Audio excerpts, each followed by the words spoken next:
Hello everyone, may galaw shoutout sa inyong lahat guys. Yan pa ang guma o gulong ng motor. Yan po, makita natin guys na yan po ang tusok, nakatusok na pako ata yan, pako. Yan, pako. Ang laki ng pako guys, di ba?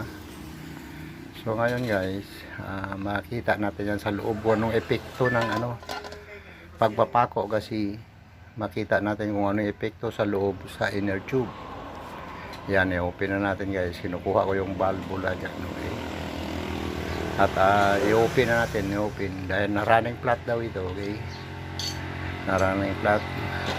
At saka ang may-ari yan guys, iniwan na lang yan dyan sa tabler ko guys. Yan, iniwan na lang, okay? I-open natin.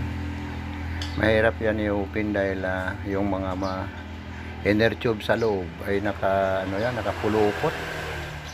Once mag running flat siya po, ang mga inner tube dyan sa loob ay magpulupot, okay? Yan o, nahihirapan nga ako mag-open. Kita natin guys ang epekto niyan mamaya, okay? Yan na po, malapit na natin ma-open guys, malapit na ma-open, okay? Tingnan natin sa loob kung anong epekto ng pako na yun, okay? Yan, okay, yan. Tingnan mo, nakapulupot sa loob guys. Yan o, mahirap tanggalin yan dahil nakapulupot yan ang inner tube sa loob.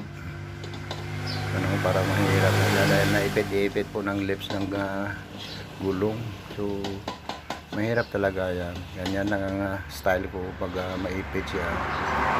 Inalog-alog guys, inalog-alog siya para ma-release po yung yung naipit diyan sa loob.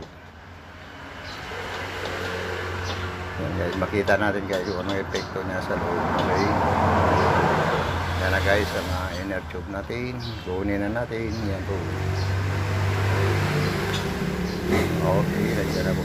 Makita natin kung anong damage sa loob. Yan po, ang damage niya sa loob. Tingnan mo guys.